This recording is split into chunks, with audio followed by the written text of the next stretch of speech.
Bagaimana jika rumah warisan keluargamu ternyata menyimpan pintu ke dunia lain? Dan di balik pintu itu, makhluk gaib menunggu, menginginkan satu hal, seorang gadis perawan. Apakah kamu akan mengorbankan darah dagingmu sendiri demi kekayaan yang tak habis 7 turunan? Di Bandung, ini bukan sekadar cerita horor. Ini adalah kenyataan yang dikubur dalam tanah emas. Halo Sobat Horor, terima kasih sudah mampir ke channel ini. Sebelum kita mulai cerita horor yang seru dan penuh misteri kali ini, saya punya permintaan kecil nih buat kalian. Ingat, kalian jangan subscribe channel ini. Tapi kalau kalian suka dengan konten ini, saya akan sangat senang kalau kalian menuliskan Waalaikumsalam di kolom komentar bagi yang muslim, atau menjawab salam sesuai dengan keyakinan kalian masing-masing. Dan jangan lupa untuk like videonya ya. Ingat, salam adalah sebuah doa yang sangat mustajab. Dengan kalian menjawab salam di kolom komentar itu, sama saja kita saling mendoakan kebaikan satu sama lain, dan itu jauh lebih berharga daripada sekadar subscribe. Angin dingin menyapu halaman rumah tua peninggalan kakek Sarwo di kawasan Dago Atas, Bandung. Rumah itu telah kosong selama hampir 2 dekade. Tak ada yang berani menempatinya sejak kakek menghilang secara misterius pada malam gerhana bulan. Kini, rumah itu diwariskan kepada Laras, seorang siswi SMA kelas 12, cantik dan cerdas. Ia pindah bersama ibunya, Bu Rini, setelah ayahnya meninggal karena kecelakaan kerja. Mereka hanya ingin memulai hidup baru, tapi tak ada yang benar-benar siap menghadapi kenyataan di rumah itu. Di bawah lantai ruang tengah, ada suara aneh yang kerap terdengar tengah malam. Dentingan logam, seperti palu menempa emas. "Bu, tadi malam aku dengar suara dari bawah," ujar Laras pelan. Bu Rini hanya tertawa hambar. "Mungkin tikus, Laras. Rumah tua, biasa." Tapi malam itu, Laras menemukan papan lantai yang renggang. Di baliknya, sebuah tangga batu yang menurun ke dalam tanah. Laras mulai berubah. Sejak malam ia mengintip ke dalam lubang itu, tubuhnya mudah lemas. Tidurnya terganggu. Ia bermimpi tentang sosok tinggi besar berkulit hitam legam, bermata merah menyala, yang terus memanggil namanya. Sementara itu, Bu Rini seperti menjadi orang lain. Ia lebih pendiam, sorot matanya kosong, dan mulai membaca mantra-mantra dalam bahasa Sunda kuno. "Ada yang salah, Bu. Kenapa Ibu jadi aneh?" "Ini semua demi masa depan kita, Laras," suara ibunya lirih. "Apa maksudnya?" Dan malam itu, Laras dikurung di kamarnya. Pintu dikunci dari luar. Dari balik jendela, ia melihat kerumunan pria berkopiah hitam membawa sesajen emas dan darah ayam hitam ke bawah rumah. Laras memberanikan diri melongokkan wajah ke lubang lantai saat ibunya lengah. Ia mendengar suara dari kedalaman. "Sudah waktunya, bawa pengantin itu turun." Laras menutup mulutnya, napasnya tercekat. Makhluk itu menunggunya. Apa sebenarnya yang dikorbankan kakek Sarwo demi rumah itu? Dan siapa sosok hitam yang terus muncul di mimpi Laras? Apakah Laras akan jadi korban atau pemberontak? Tangannya gemetar saat memegang gagang pintu, tapi kuncinya tak bisa diputar. Laras menggedor-gedor dari dalam. "Bu, buka!" Tak ada jawaban. Di luar kamarnya, suara gamelan Sunda mengalun pelan. Irama kuno, irama yang bahkan tak dikenal Laras dari pelajaran seni budaya di sekolah. Suara laki-laki melantunkan doa dalam bahasa yang terdengar seperti mantra purba. Ia mendekatkan telinga ke lantai, samar-samar suara ibunya terdengar. "Saya ikhlas, demi kelimpahan, demi kejayaan keluarga kami." Laras menahan napas. Apa yang sebenarnya dikorbankan? Beberapa menit kemudian pintu terbuka, tapi bukan ibunya yang berdiri di sana, melainkan seorang lelaki tua bertongkat dengan mata berwarna abu-abu keperakan. Wajahnya penuh keriput tapi auranya menakutkan. "Kamu cantik sekali, Laras. Darahmu bersih. Kamu terpilih." Laras mundur. "Siapa Anda? Di mana ibu saya?" "Dia sudah menjadi bagian dari perjanjian ini. Sekarang giliranmu mengikuti jejak kakekmu. Jangan melawan, Laras. Semakin kamu melawan, semakin dalam kau akan tenggelam." Laras dibawa ke ruang bawah tanah yang tersembunyi di bawah rumah. Tangga yang ia lihat malam sebelumnya ternyata mengarah ke ruang pemujaan batu yang diterangi obor dan dinding penuh tulisan kuno. Di tengah ruangan, sebuah altar emas dan patung makhluk berkepala ular bertaring panjang. Di depan altar, Burini sedang duduk bersila, tubuhnya goyah dan matanya merah seperti kerasukan. "Bu!" suara Laras parau. "Aku sudah terlanjur janji. Aku tak bisa mundur, Laras. Semua ini untukmu." Tiba-tiba, sang lelaki tua memberikan sebilah keris pusaka yang meneteskan darah dari ujungnya. "Ambil, letakkan setetes darahmu di altar, maka seluruh harta yang terkubur akan menjadi milik kalian." Laras menangis. Ia tak tahu harus memilih apa, hidup miskin dan penuh kesulitan, atau menyerahkan dirinya menjadi bagian dari ritual gila ini. Tangannya gemetar saat memegang keris. Ia menoleh ke arah ibunya, tapi ibu hanya menunduk. "Lakukan sekarang, sebelum dia datang sendiri menjemputmu," bisik sang lelaki tua. Tiba-tiba, ruangan bergetar. Obor padam satu persatu. Udara berubah dingin, tercium bau besi dan bunga Kamboja. Dari balik patung batu itu, makhluk hitam besar dengan tanduk melingkar muncul perlahan. Nafasnya panas, berasap. Mulutnya ternganga, lidahnya menjulur, matanya merah membara. "Mana pengantinku?" Laras mematung. Tangannya masih memegang keris. Ia harus memilih, menusuk dirinya, atau menusuk sesuatu yang lain.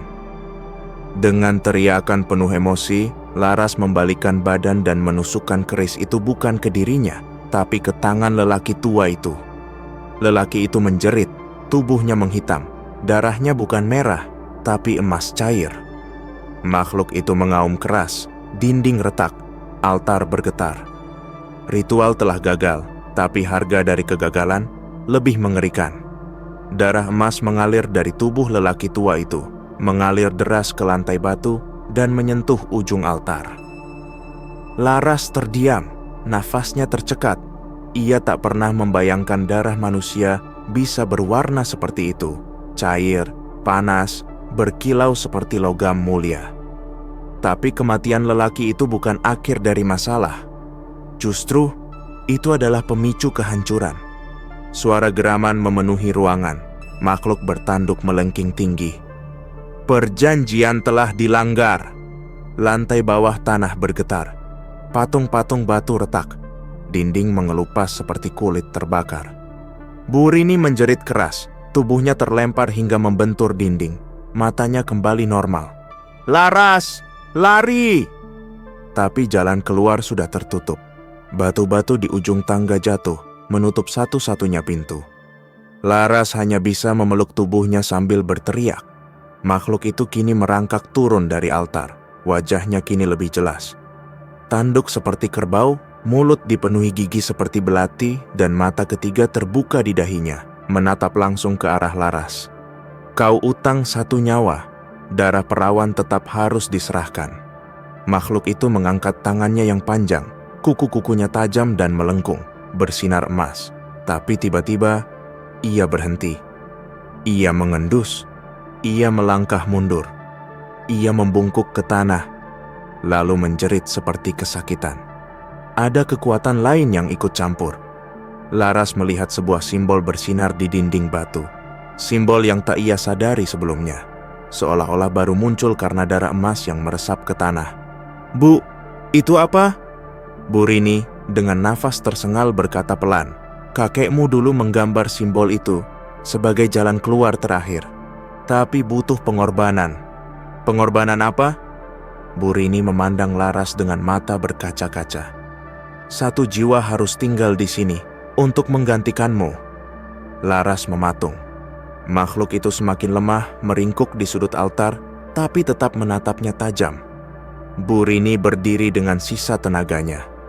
"Kamu harus keluar dari sini, Laras. Biar ibu yang jadi tumbalnya." Laras menjerit, "Jangan, Bu!" Tapi Burini sudah mulai melantunkan mantra dalam bahasa Sunda kuno. Pintu batu mulai terbuka. Tapi waktu mereka sangat sedikit. pengorbanan ibu. Tapi kenapa Laras masih dikejar? Tangannya gemetar, napasnya berat. Laras berdiri di ambang pintu batu yang mulai terbuka, tapi kakinya tak bergerak. Ibunya, Bu Rini, sedang bersimpuh di depan altar, tubuhnya bersinar samar. Suara makhluk itu terdengar lemah tapi menusuk. Perjanjian lama tak bisa dibatalkan semudah itu. Darah anak itu tetap milikku. Laras menggigil. Bu, jangan lakukan ini. Aku nggak mau hidup kalau ibu. Tapi Bu Rini menoleh dengan senyum yang dalam, sedih, namun tegas. Dengar Laras, ibu memang salah. Ibu serakah, tapi kau harus hidup. Ibu akan menebusnya. Tiba-tiba, dari dalam tubuh Bu Rini, cahaya terang meledak, menyilaukan. Simbol di dinding menyala kuat, menembakkan cahaya langsung ke tubuh makhluk gaib itu. Makhluk itu meraung keras, tubuhnya mengepul. Dinding mulai runtuh, langit-langit gua bergetar. Bu Rini berteriak terakhir kali, "Laras, lari sekarang!" Dan semuanya gelap. Laras terbangun di atas lantai ruang tengah rumah. Tangannya penuh debu dan luka. Ia melihat ke sekeliling. Lantai tempat tangga batu itu sudah hilang, tertutup rapat, seolah-olah tak pernah ada. "Bu," bisiknya. Tak ada jawaban. Ia merangkak ke seluruh rumah, membuka pintu satu persatu. Ibunya tidak ada. Dan anehnya, udara rumah berubah. Tak ada aura dingin, tak ada suara dentingan. Semua terasa normal. Tapi Laras tahu, sesuatu telah berubah dalam dirinya. Beberapa hari kemudian, Laras kembali ke sekolah. Tapi ia tidak bisa tidur nyenyak. Mimpi buruk menghantuinya.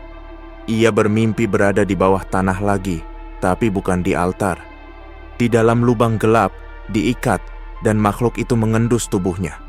"Kau pikir kau bebas, anak manusia? Aku menunggu di dalam darahmu." 3 hari kemudian, di rumah, Laras mencuci wajahnya di kamar mandi. Saat menatap cermin, ia kaget.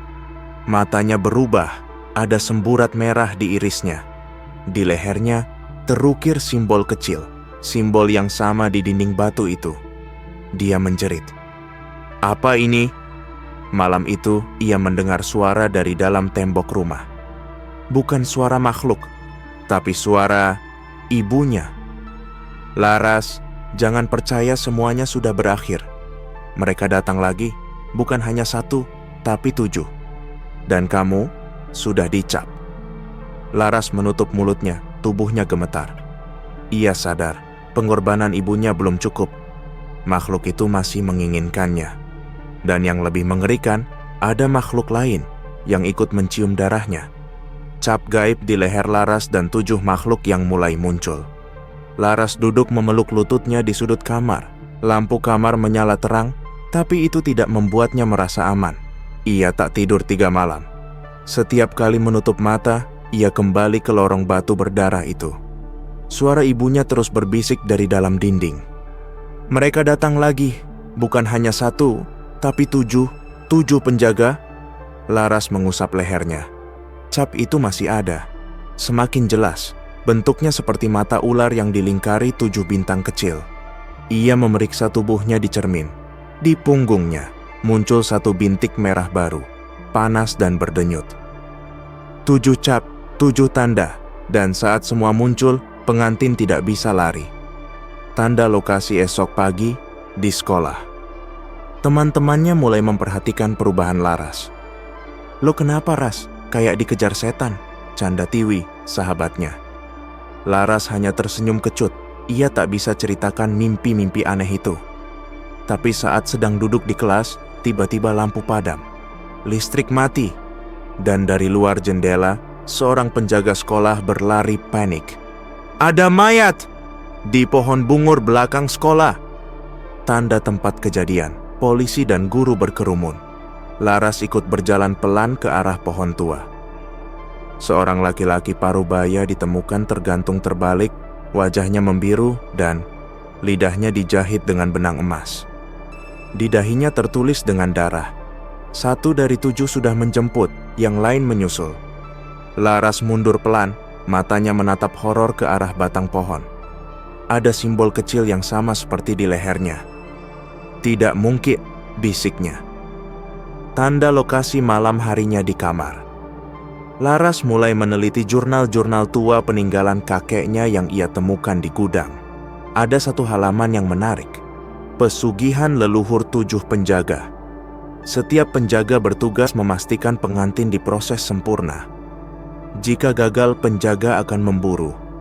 Jika semua cap terukir, tubuh pengantin bukan lagi miliknya. Tangan Laras gemetar saat membaca bagian terakhir. Tidak ada yang bisa melindunginya, kecuali darah dari garis yang sama. Darah dari garis yang sama? Pikirnya. Apakah masih ada keluarga yang bisa menyelamatkanku? Pukul 02.13 dini hari. Laras terbangun. Ia tak tahu kenapa. Tapi saat membuka mata, ia melihat sesuatu di sudut kamarnya. Satu sosok hitam berdiri di pojok, tubuhnya kurus tinggi, wajahnya tertutup kain putih lusuh. Tangannya menggenggam sesuatu. Benang emas. Penjaga kedua telah tiba. Laras menjerit, tapi suaranya tak terdengar. Benang emas itu melayang di udara. Ujungnya menjulur seperti hidup, menjalar ke arah Laras yang terdiam di tempat tidur. Matanya melebar, tubuhnya tak bisa bergerak. Penjaga kedua mendekat, langkahnya nyaris tak bersuara. Darahmu belum sempurna, tapi waktu kita hampir habis. Laras memejamkan mata, berusaha membaca doa, apapun. Tapi tak ada suara keluar dari mulutnya. Benang itu nyaris menyentuh lehernya, tepat di atas cap gaib. Tiba-tiba perang! Cermin di meja rias pecah sendiri. Pecahan kaca beterbangan dan menghantam makhluk itu. Ia menghilang dalam sekejap.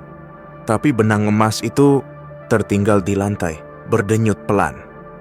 Pagi harinya rumah Bude Maria. Dalam keputusasaan, Laras menghubungi satu-satunya keluarga yang masih ia kenal. Bude Maria, adik almarhum kakeknya. Saat Laras memperlihatkan cap di leher dan buku tua itu, Bude Maria hanya terdiam lama. Lalu ia berkata, "Kamu anak perempuan terakhir dari garis utama. Maksud Bude, kakekmu dulu pernah menolak pesugihan itu, tapi ayahmu diam-diam melanjutkannya. Mereka pikir kalau tidak meneruskan perjanjian, keturunan kita akan hidup miskin dan sial. Jadi, ayah ikut pesugihan? Iya, tapi dia melanggar satu aturan. Jangan pernah memiliki anak perempuan kalau tidak siap mengorbankannya." Laras menahan air mata. Ternyata kematian ayahnya bukan kecelakaan biasa. Itu bagian dari siklus perjanjian yang gagal. Di dalam peti besi tua milik Bude Maria, Bude membuka kotak besi tua yang terkunci rapat. Di dalamnya, satu jimat dari akar pohon asam keramat, kain putih bertuliskan mantra leluhur, dan satu botol kecil berisi darah kakek Sarwo. Kalau kamu ingin bertahan, kamu harus mengikat darahmu sendiri dengan darah leluhur. Hanya itu yang bisa memutus 7 penjaga. Tapi, bagaimana caranya? Dengan satu syarat, kamu harus masuk kembali ke tempat semua ini dimulai, ke ruang bawah rumah itu, ke altar. Laras menolak. "Aku nggak mau balik ke sana, Bude." Tapi belum sempat Bude menjawab, telepon rumah berdering. Bude mengangkat. Wajahnya pucat. "Apa yang terjadi?" tanya Laras. Bude menatapnya lemas. "Seseorang gantung diri di ruang guru sekolahmu. Dan di dinding ada simbol cap ketiga." Laras menunduk. Tangannya kini bukan hanya terasa panas, tapi cap ketiga mulai muncul di bahunya. 3 dari 7. 4 lagi menunggu giliran. Dan di malam itu, saat Laras tertidur sebentar, ia bermimpi. 7 makhluk berdiri melingkar. Di tengah mereka, ibunya berlutut. "Laras, mereka tak hanya menginginkan tubuhmu, tapi jiwamu. Dan mereka sudah mulai berebut." Malam terakhir, 4 cap telah terukir di tubuh Laras. 1 di leher, 2 di punggung, 1 di bawah perut. Dan kini, cap kelima muncul tepat di dada kirinya, di atas jantung. Ia mulai mendengar suara-suara dari luar dirinya. Bukan bisikan biasa, tapi perintah. "Kembalilah ke altar. Takdir tak bisa dilawan. Darahmu adalah kunci pembuka gerbang kekuasaan. Bude Maria menangis. Laras, ini sudah terlalu dalam. Tapi kalau kau tidak ke altar malam ini, mereka akan mengambilmu di tempat terbuka. Dan dunia akan melihat hal-hal yang tak bisa dijelaskan manusia biasa. Tengah malam kembali ke rumah di Dago Atas. Dengan membawa botol darah kakek dan jimat pusaka, Laras turun sendiri ke rumah kosong itu. Papan lantai yang semula hilang, kini terbuka sendiri. Tangga batu muncul, seperti mengundang. Laras turun pelan, udara dingin dan bau darah menguar tajam. Obor di dinding menyala sendiri. Altar sudah menunggu. Dan kali ini, 7 makhluk lengkap berdiri membentuk lingkaran. Makhluk bertanduk, makhluk bermata 1000, makhluk tubuh api, makhluk berlidah ular, makhluk perempuan tua dengan tangan berdarah, makhluk hitam tanpa wajah, dan yang terakhir, ibunya sendiri. "Bu," suara Laras serak. Bu Rini menoleh, tapi matanya kini seperti kaca, tak ada nyawa. Ia berdiri sebagai penjaga terakhir. "Kau harus memilih, Laras. Kau bisa jadi pengantin mereka, atau kau bisa menjadi pengganti mereka." Laras mengangkat botol darah kakek. Ia ingat mantra yang dibisikkan Bude Maria. "Laras, darahmu bukan sekadar warisan, tapi warisan terkutuk yang bisa mengakhiri ini semua, jika kau rela kehilangan segalanya." Puncak ritual. Makhluk-makhluk itu bergerak mendekat. Cap ke-6 terbakar di lengan Laras. Cap ke-7 mulai muncul di keningnya. Wajah Laras berlumur air mata dan darah, tapi ia tahu ini akhir.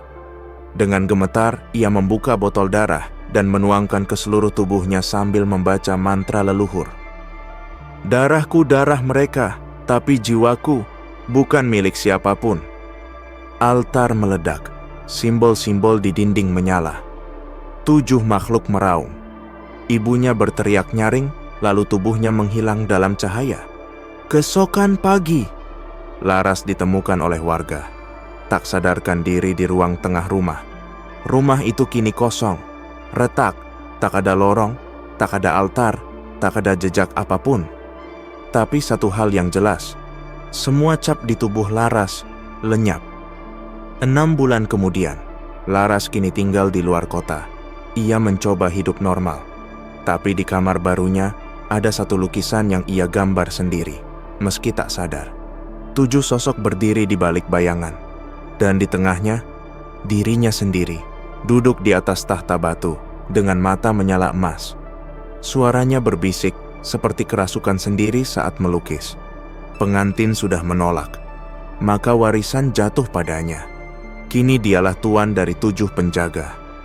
Dan pesugihan telah punya pemilik baru, 6 bulan sejak malam pemanggilan terakhir. Laras hidup tenang di kota kecil bernama Lembang Selatan. Tapi itu hanya di permukaan. Setiap malam bulan gelap, ia bermimpi berjalan di koridor emas yang dipenuhi darah. 7 makhluk berdiri membungkuk di sisi kanan kiri, menyambutnya. "Salam Ratu Baru, kami kini tunduk padamu." Dan ia tidak sekadar bermimpi. Apa yang ia ucapkan dalam tidur, kini menjadi nyata di dunia nyata. Pagi hari di pasar lokal, seorang wanita penjaga warung tiba-tiba pingsan. Tubuhnya kejang, lalu berkata dengan suara berat, "Tumbal pertama akan datang dari darah yang paling serakah." Semua orang panik, tapi Laras yang kebetulan lewat, tersenyum tipis. Rumah baru Laras gubuk sederhana dengan kolam kecil. Di ruang rahasia bawah tanah yang kini dibangun di bawah kolam ikan, Laras menyimpan buku pusaka leluhur yang ia ubah sendiri. Bukan untuk pesugihan, tapi kekuasaan. Ia tidak ingin menjadi korban lagi. Ia ingin menjadi tuan atas semua kekuatan itu. Dan malam itu, ia melakukan ritual pertamanya. Dengan mencampur darah hewan, potongan kuku orang yang iri padanya, dan benang emas warisan makhluk kedua, ia menggambar simbol baru di lantai tanah. "Aku bukan lagi pengantin, aku pemilik. Siapa yang menyentuh hidupku dengan niat busuk akan jadi persembahan." Target tumbal pertama, ibu kepala sekolah. Ibu Eni, kepala sekolah SMA tempat Laras dulu belajar, dikenal keras dan kejam. Dialah yang menyebarkan fitnah bahwa keluarga Laras menyimpan ilmu hitam.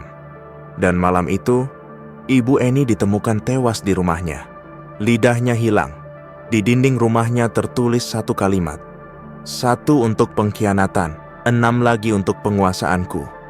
Keesokan harinya, Laras duduk di pinggir kolam, mengelus airnya pelan. Suara dari dasar tanah bergema lembut. "Kami lapar, Ratu. Siapa selanjutnya?" Laras tersenyum. Matanya berkilau emas. Ia membuka buku leluhur dan menulis satu nama baru.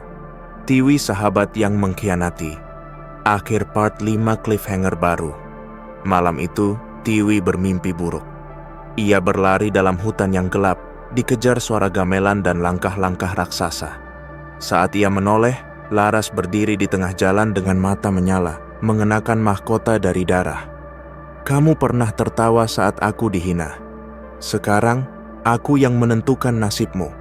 Sahabat jadi tumbal, pengkhianatan yang tak terlupakan. 3 tahun telah berlalu. Tak ada yang tahu di mana Laras tinggal. Namanya hilang dari catatan sipil. Rumah tua di Dago sudah diratakan dengan tanah, katanya demi pembangunan villa.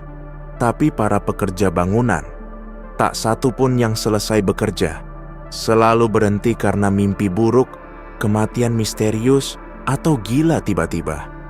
Desas-desus tentang ratu pesugihan hanya dibisikkan oleh para dukun dan orang pintar. Konon katanya, ia tidak lagi membutuhkan sesajen. Karena jiwa-jiwa yang datang padanya sekarang, datang sendiri. Dengan keserakahan, dengan dendam, dengan permohonan harta, cinta, atau kuasa.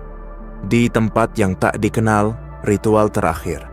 Laras berdiri di tengah lingkaran api. Tubuhnya anggun, gaunnya merah darah, dan 7 makhluk penjaga berdiri membungkuk di sekelilingnya. Tangannya tak lagi gemetar. Ia bukan korban, bukan manusia setengah makhluk. Ia adalah pusat dari semuanya.